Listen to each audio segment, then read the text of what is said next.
안녕하세요. 오늘의 사연입니다. 구독과 좋아요 한 번씩 부탁드릴게요. 바로 사연 시작하겠습니다. 그 시절에 저는 아무것도 모르고 남편을 의심하는데 많은 시간을 보내고 있었습니다. 30대인 저는 남편과 신혼생활을 하고 있었습니다.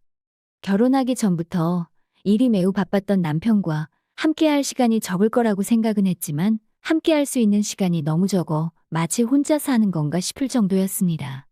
처음에는 오랜만에 집에서 휴식을 취하는 남편을 위로하기도 했지만 그러다 점점 불만이 쌓인 저는 남편의 얼굴을 볼 때마다 투정을 부렸습니다. 남편은 처음에는 난처한 표정으로 저를 달래주곤 했지만 시간이 흘러 제가 미안해한다는 것을 알게 되자 저를 무시하기 시작했습니다. 아무리 일이 바빠도 부부니까 관심 좀 가져줬으면 하는 마음이 커지니 남편을 곱게 볼 수 없었습니다. 제가 남편에게 투정을 부리면 남편은 조금만 있으면 일이 안정되니까 그때 네가 좋아하는 섬으로 가자. 고 말해주었는데 그것은 실현되지 않았습니다. 저는 남편에게 심술을 부렸습니다. 나보다 일이 중요한 거지. 그럼 일이랑 살고 집에 오지 마. 오랜만에 당신 얼굴 보니 기분 좋지 않고 괜히 기분이 나쁘네. 등등 남편에게 듣기 싫은 소리를 계속했습니다. 하지만 아무리 심한 말을 해도 반응이 없는 남편의 태도를 보면서 저는 부부로서의 끝을 막연하게 느끼고 있었습니다. 점차 남편에 대해 분노조차 느껴지지 않고 냉랭한 감정만 가지고 생활하고 있다는 것이 남편에게도 전해졌는지 남편은 일이 바쁘다는 이유로 집에 들어오지 않는 날이 점점 늘어났습니다. 원래 출장이 많은 부서였기 때문에 처음에는 의심하지 않았지만 어느 날 출장 가는 남편의 양복 주머니에서 집에서 가장 가까운 역에 있는 비즈니스 호텔 영수증과 회원카드가 나왔습니다. 영수증에는 저에게 출장 간다며 외박했던 그날 숙박한 것으로 기재되어 있었는데 회원카드에는 하루 숙박한 것이라고는 생각되지 않을 정도로 많은 포인트가 쌓여 있었습니다. 원래 직장에서도 일 잘하고 주위 여자들에게 인기가 많았던 남편입니다.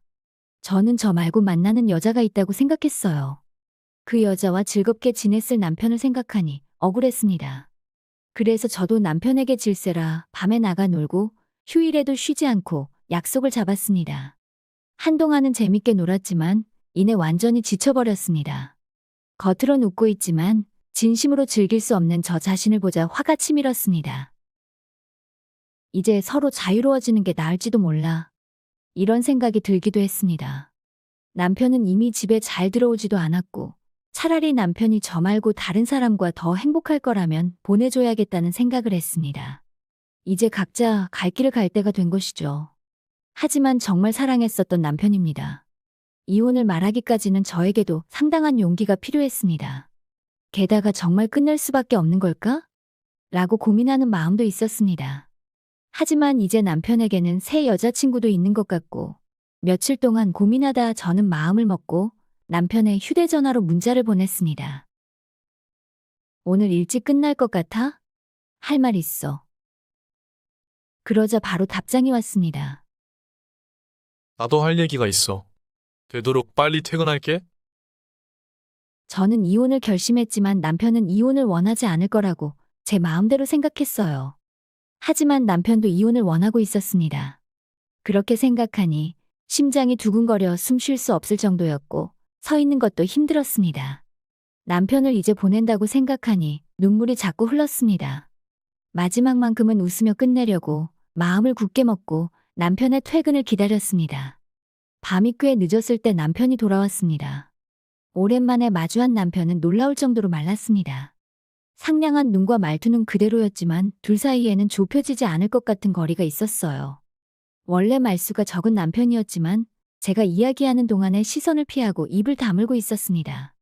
남편과 좋게 끝내려던 저는 무시당하는 것 같았습니다. 짧은 시간이었다고는 하지만 부부였던 우리가 이별을 선택하려고 하는데 왜 자신의 마음을 속시원히 말해주지 않는 걸까요? 저는 점점 화가 나서 시비 걸듯 말했습니다. 그래도 남편은 잠자코 제 말을 듣고 있었습니다. 어떻게든 입을 열게 하고 싶은 저는 새로 생긴 그녀의 존재를 언급했습니다. 분명 남편은 제가 눈치채지 못했다고 생각할 거예요. 내가 내 입으로 다 말하기 전에 변명이라도 한번 해보지 그래? 제 말을 들은 남편은 놀란 표정으로 제 얼굴을 보고 순간 미소를 지었습니다. 그러고선 뭐야, 들켰어? 라고 말하는 것이었습니다. 너무 신기하게도 그 농담 같은 말투에 저도 모르게 웃었습니다. 거기에 덩달아 남편도 웃기 시작했고 우리 부부는 정말 오랜만에 함께 웃었습니다. 내용을 떠나 남편과 예전처럼 함께 웃을 수 있어서 그냥 기뻤습니다. 그리고 그 후에는 신기하게도 예전처럼 대화를 나눌 수 있었습니다. 마지막으로 저에게 바람핀 것을 들켰기 때문일까요? 남편의 표정은 매우 개운해 보였습니다. 마지막이니까 좋게 좋게 웃으며 헤어지고 싶어. 제 제안에 남편은 알겠다고 하였고 언제라도 집에서 나갈 수 있게 함께 쓰던 물건들을 정리하기로 했습니다. 모두 소중한 추억들이라 당분간만 눈에 띄지 않도록 어딘가에 보관하고 싶었습니다. 남편은 애착이 가는 것을 오랫동안 사용하는 사람이지만 오늘은 쓰레기 봉투에 주저없이 넣었습니다. 주저함이 없는 모습에 제가 압도당했습니다. 자정 무렵쯤 거의 정리가 되고 서로의 짐만 남았습니다. 그때 남편이 저에게 말했습니다. 원하는 거 아무거나 가져가도 돼. 이번 일은 다 내 잘못이니까 보상이라고 생각해줘. 그런 남편의 눈에는 어렴풋이 눈물이 고여 있는 것처럼 보였습니다. 정리하는 동안 쓸쓸한 기분을 느낀 걸까요? 저도 같은 기분을 느꼈기 때문에 마음이 이해됐습니다. 남편에게 말했습니다. 아직 조금 생각할 시간이 있잖아. 천천히 치우자. 함께 쓰던 물건들은 다 정리했기에 오늘 이만 쉬기로 했습니다. 지친 몸을 욕조에 담그면서 머릿속을 정리했습니다. 바람난 남편에게 위자료를 받을 순 있겠지만 남편과의 추억을 더럽히는 일은 하고 싶지 않았습니다. 샤워를 마치고 잘 준비를 하고 누워있는데 씻고 온 남편이 침실로 들어왔습니다. 그리고 침대 속으로 들어오더니 슬그머니 저를 끌어안았습니다. 잠깐만, 지금 이래도 되는 거야? 그 여자한테 미안하잖아. 몸을 조금 떨어뜨리며 말하자 남편이 목소리를 쥐어짜듯 말했습니다. 마지막으로 한 번만. 그냥 옆에 있어주면 좋겠어. 남편은 몸을 떨고 있었습니다. 울어? 물어도 남편은 아무 말도 안 했습니다. 등을 쓰다듬어 주니 남편의 몸이 이전보다 가볍고 뼈가 굳어 있는 것처럼 느껴졌습니다. 살이 많이 빠진 것 같은데 어디 아픈 거 아니야? 제가 말하자 남편의 몸떨림이 딱 멈췄습니다. 그리고 제게서 몸을 떨어뜨리며 요즘 몸을 혹사시켜서 그래. 라고 했습니다. 그래도 심한 것 같은데 정말 괜찮은 거 맞아? 남편의 몸을 만진 것 자체가 오랜만이었는데 예전과 전혀 다른 몸의 모습에 너무 놀랐습니다. 운동도 자주 하고 나름 근육도 있던 남편이거든요. 마지막 날이라고 울지 않아도 되잖아. 혹시 기쁨의 눈물이야? 저는 괜히 쓸데없는 말을 한 것 같았습니다. 남편은 가볍게 웃으며 여전하네. 그런 점이 좋았어. 내일부터는 행복한 삶을 살아. 어디에 있든 항상 기도해줄게. 남편은 그렇게 말하고 숨을 몰아쉬기 시작했고 이내 잠들었습니다. 나도 바라는 바야. 라고 중얼거리고 저도 잠이 들었습니다. 전날 늦게까지 방 정리를 해서 그런지 다음날은 늦잠을 자고 말았습니다. 일어나자 남편은 더 이상 침대에 없었습니다. 거실에 가니 테이블 위에 A4 크기의 봉투가 올려져 있었고 안을 들여다보니 통장 한 개와 뭔가 서류가 많이 들어있었어요. 모든 것을 꺼내보니 저희 부부의 재산에 관한 것이었어요. 그 외에도 제 명의로 되어 있는 통장에는 놀랄 정도의 고액이 찍혀 있었습니다. 그리고 작은 봉투에서는 이혼 신고서가 나왔습니다. 남편의 부부는 이미 기입해 두었고 나머지 제 부분만 기입해서 제출하면 되는 것 같았습니다. 황급히 남편 핸드폰으로 전화를 했는데 이미 해지된 건지 연결이 안 됐습니다. 며칠에 걸쳐 시댁이나 지인에게 남편의 행방을 수소문했지만 아무도 가르쳐주는 사람이 없었습니다. 어쩔 수 없이 회사에 연락을 했는데 남편이 몇 달 전에 퇴사했다는 사실을 알게 됐습니다. 남편에게 여자친구가 생겨서 퇴사한 거라면 이해가 가긴 하지만 이렇게까지 할 필요가 있을까요? 그리고 왜 아무도 알려주지 않는 걸까요? 사람들에게 배신감이 들었지만 더 이상 남편을 찾을 길은 없었습니다. 모처럼 남편이 위자료까지 마련해줘서 저는 자유로워졌으니 좋아하는 곳에서 잠시 휴식을 보내기로 결정했습니다. 1시간 정도 걸려서 섬에 도착했습니다.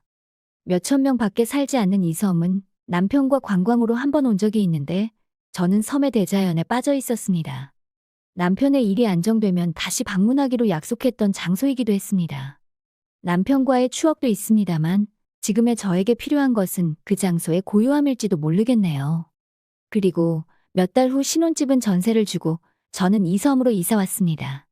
신혼집에서 계속 살기에는 추억이 너무 많아 고민 끝에 결정한 겁니다. 남편이 어떻게 대출을 다 갚았는지는 모르겠는데 상당히 고생했을 거라는 생각은 듭니다. 그래서 남편의 고생을 물거품으로 만들고 싶지 않아 팔지 않고 그냥 세를 놨습니다. 남편에게 물어보고 싶은 것이 많은데 물어볼 수가 없네요. 이 조용한 섬에서 천천히 시간에 몸을 맡기며 지내려고 생각했습니다. 섬 생활에도 익숙해지기 시작했고 이웃과도 친해졌습니다. 검소하게 생활한다면 일하지 않고도 살 수 있는 자산은 있었지만 아무것도 하지 않는 생활은 괜히 마음이 우울해진다는 것을 깨닫고 저는 이웃 어르신들을 보살피고 돕는 도우미 같은 일을 시작했습니다. 처음에는 외지인 취급을 받던 저도 일이 점점 익숙해지자 같은 마을 사람으로 생각해 주는 것 같아 기뻤습니다. 같이 일하는 동료가 육지에서 이곳으로 요양 온 사람이 있는데 저에게 맡아달라고 했습니다. 그분은 더 이상 치료할 방법이 없어 마지막 거처로 이 섬을 선택했다고 합니다. 의료 설비가 전혀 없는 이 섬에 그런 몸으로 이사 온다는 건 상당한 각오를 해야 합니다. 병세를 들었던 터라 약간의 긴장감을 가지고 계신 곳으로 가봤습니다. 도착한 곳은 바다가 내려다 보이는 높은 지대에 지어진 작은 집이었습니다. 오래전부터 빈집이던 곳인데 사람이 살 수 있을 정도로 수리를 하고 이사 왔다고 들었지만 정말 비바람만 피할 수 있을 정도의 집이었습니다. 마지막을 보낼 곳으로 여기가 마음에 들었던 걸까? 저는 걱정 반 의문 반으로 초인종을 눌렀습니다. 겨우 들릴 것 같은 작은 목소리로 들어오세요. 라며 목소리가 들렸습니다. 안으로 들어가니 햇빛과 바람이 들어오는 창문을 향해 한 분이 앉아 있었습니다. 역광의 얼굴은 보이지 않았고 눈을 가늘게 뜨고 다가갔습니다. 오늘부터 잘 부탁드립니다. 라며 돌아선 얼굴을 보고 저는 할 말을 잃었습니다. 거기에는 남편. 아니, 전 남편이 앉아 있었습니다. 서로 놀라 그냥 말없이 바라봤습니다. 처음에 말문을 연 것은 남편이었어요. 뭐야, 다 들켰네.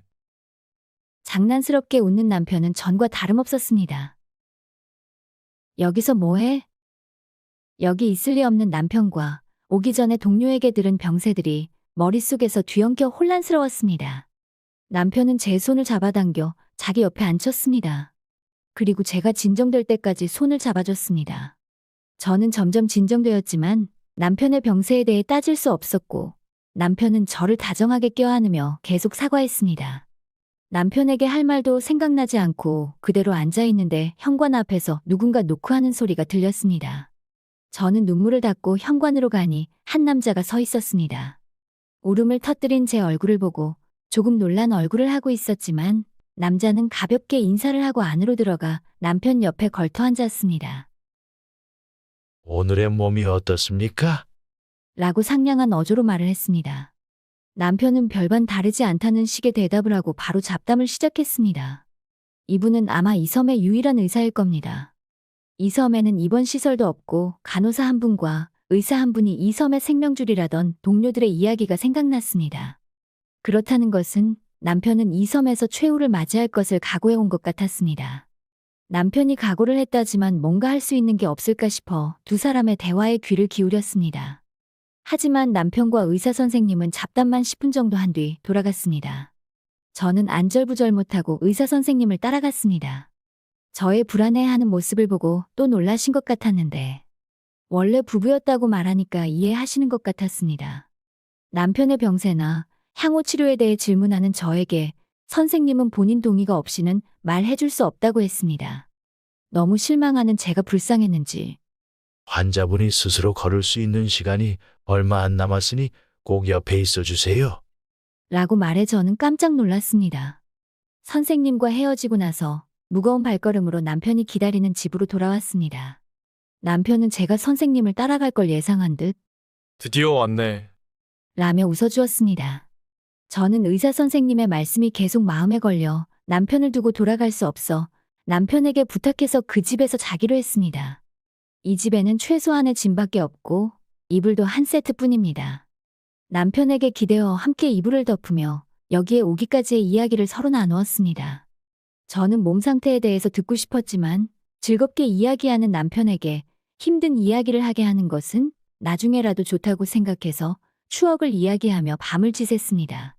그리고 자고 가겠다고 말하기 전에 이 섬에 여자친구를 데려오지 않았냐고 물어봤는데 남편은 그저 웃으며 얼버무렸습니다. 아마도 말없이 올 수밖에 없었던 이유가 있을지도 모릅니다. 다음 날에 직장의 사정을 이야기하고 잠시 휴가를 받았습니다. 살 날이 얼마나 남았는지 모르는 남편과 함께 보내고 싶었습니다. 혼자선 많이 걷지 못하는 남편을 휠체어에 태우고 섬 여러 곳을 둘러봤습니다. 지난 추억의 장소나 처음 가보는 장소, 보여주고 싶었던 경치입니다. 대화를 하지 않아도 그저 함께 있는 것만으로 행복이 느껴졌습니다. 함께 살 때도 이런 시간이 있었으면 좋았을 텐데. 저는 이혼해도 좋아하는 마음은 어쩔 수 없다는 것을 깨달았습니다. 근데 이제 와서는 어쩔 수 없는 일입니다.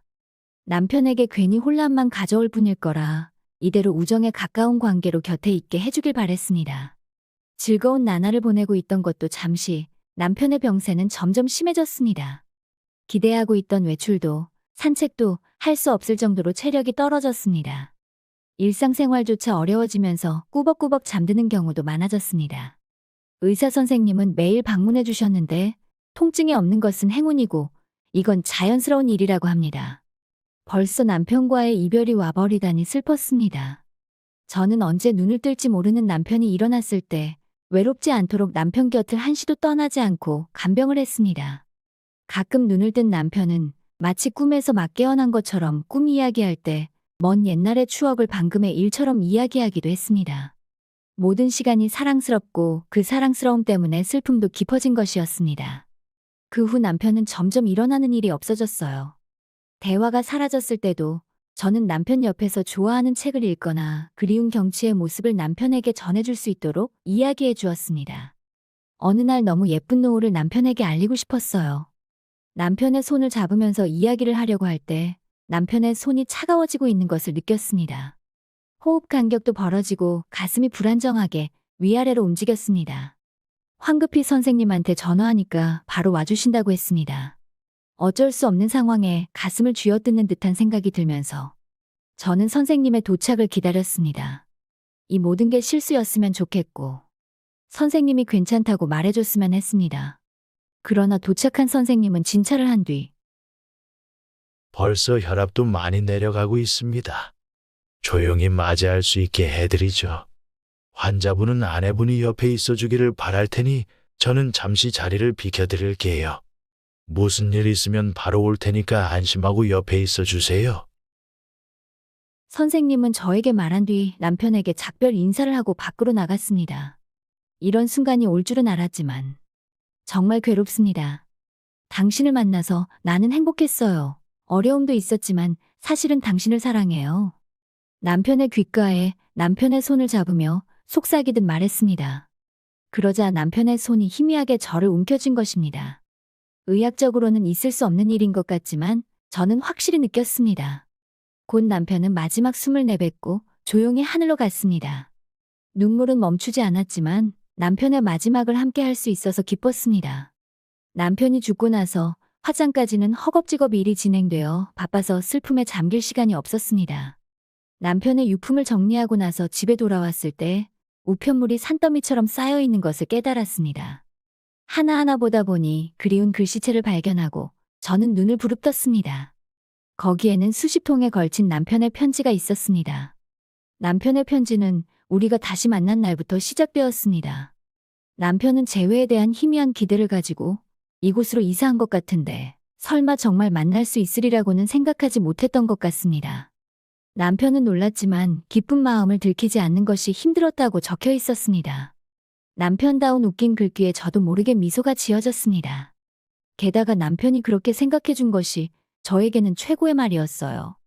날짜를 보면 매일 보낸 것 같은데 글씨체는 날이 갈수록 흐트러지고 편지 내용도 짧아져 병세의 진행을 생생하게 보여줬습니다. 슬픔을 참으며 읽고 있는데 어느 곳에서 눈이 멈추었습니다. 우리 이혼에 대한 진실이 적혀 있었습니다. 남편의 투병이 시작된 것은 결혼한 뒤였던 겁니다. 발견했을 때는 이미 손쓸 수 없었고 마지막 희망으로 받은 치료도 효과가 없었다고 합니다. 절 자신을 간병하는데 희생시키기 싫었던 남편은 이혼할 때까지의 계획을 세웠고 그 작전에 제가 감쪽같이 넘어간 겁니다. 제가 다른 여성의 존재를 의심할 거라고는 생각하지 못한 것 같은데 위자료 명목으로 큰돈을 물려줄 수 있으니 딱히 부인하지 않았던 거죠. 치료도 이제 필요 없으니 모든 재산은 청산하고 네가 불편함 없이 살 수 있도록 하고 싶었어. 라고 적혀 있었습니다. 그렇게까지 생각해주고 있던 남편에게 저는 아무것도 모르고 굳은 말만 했었는데 정말 미안했습니다. 눈물이 하염없이 흘러내렸습니다. 그러자 현관을 두드리는 소리가 들려왔습니다. 황급히 눈물을 닦고 문을 열었더니 선생님이 서 계셨습니다. 그리고 저에게 한 통의 편지 봉투를 건네줬습니다. 그 봉투는 아까까지 읽던 남편의 편지와 같은 것이었습니다.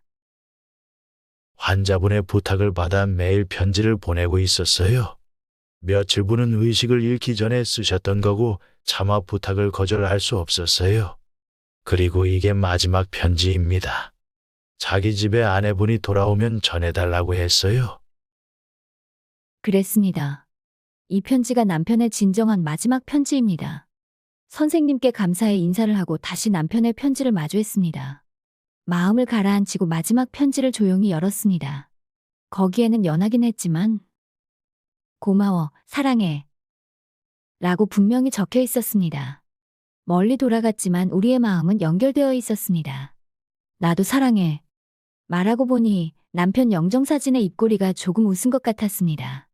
남편이 죽은 지 수십 년이 지났지만 저는 아직 이 섬에 살고 있습니다. 이제는 섬의 주민으로서 살고 있어요. 이 섬에서 평생 살겠다고 다짐한 날, 남편이 마지막을 보냈던 집 바로 옆에 무덤을 지었습니다.